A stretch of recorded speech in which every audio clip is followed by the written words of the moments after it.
खाद कहाँ बेचोगे, कहाँ उसकी मार्केटिंग करोगे।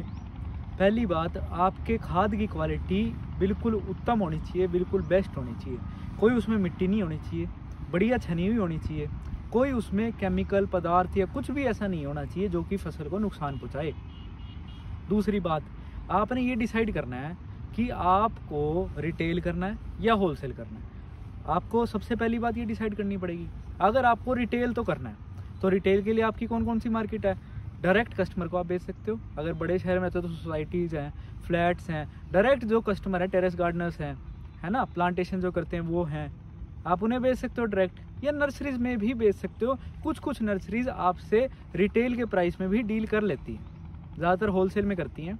आपके कस्टमर किसान भी हैं इसमें, आप उसमें रिटेल कर रहे हो। होलसेल में मान लो आप शहर में दे रहे हो डायरेक्ट कस्टमर को 10 रुपये, तो आप किसानों को 7 रुपये दे सकते हो इजीली, कोई इशू नहीं है। 8 रुपये दे सकते हो, 8 रुपये तक भी इजीली बिक जाता है, कोई इशू नहीं है। उसके लिए क्या क्राइटेरिया है, आपको परफेक्ट पैकेजिंग चाहिए।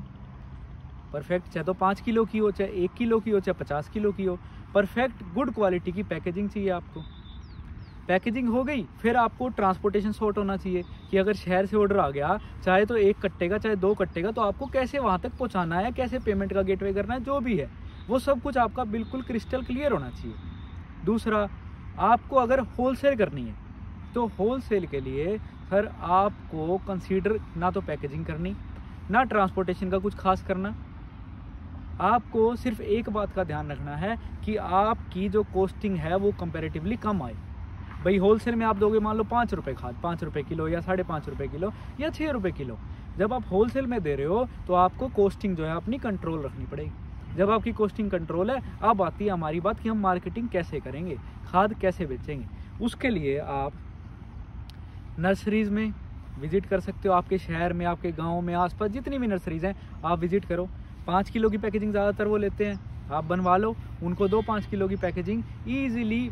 सबसे ईजी जो प्रोसेस है इसको बेचने का, सबसे ईजी स्टेप जो है नर्सरी है, वो सबसे ईजी टारगेट हमारा। उसके बाद हमारे आते हैं बीज भंडार वाले, हमारे आते हैं किसान, हमारे आते हैं जो होलसेलर हैं, जो ट्रेडर हैं, जो हमारी खाद आगे बेचते हैं, जो कि आगे रिटेल में डील करते हैं।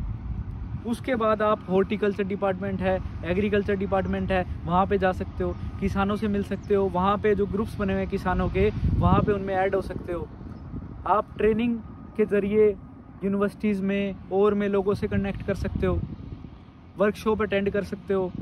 उसके अलावा जो किसान सब्जी और फ्रूट उगा रहे हैं, जो किसान वेजिटेबल्स और फ्रूट मतलब बाग बगीचे वाले जो किसान हैं, अगर आप उनके पास जाते हो मार्केटिंग करने, तो सबसे जो बड़े आपके कंज्यूमर्स हैं वो ये 2 ही हैं। आम किसान आपका इतना बड़ा कंज्यूमर नहीं है, या तो सब्जी वाले आपके कंज्यूमर्स हैं या फिर बाग बगीचे वाले।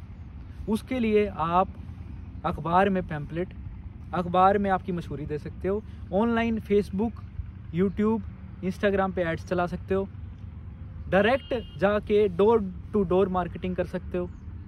आपके जो किसान मेले लगते हैं वहाँ पे आप अपनी मार्केटिंग कर सकते हो, कार्ड्स दे सकते हो, किसानों से मिल सकते हो, स्टॉल लगा सकते हो वहाँ पे। कुछ ये जरिए हैं जिससे आप अपनी खाद की मार्केटिंग कर सकते हो। आपका जहाँ प्लांट है वहाँ पे मेन रोड पे या हाईवे पे बड़ा सा बोर्ड लगा सकते हो कि हमारा प्लांट यहाँ एग्जिस्ट करता है। आपने कुल मिला के नट शेल पूरी बात का, जो भी आपकी टारगेट ऑडियंस है उसको आपने इतना बताना है कि आपका वर्मी कंपोस्ट का प्लांट यहाँ पे एग्जिस्ट करता है, आपका खाद का प्लांट यहाँ पे एग्जिस्ट करता है, ताकि वो आपको रीच कर सके, आप तक फ़ोन कर सके, आप तक आ सकें।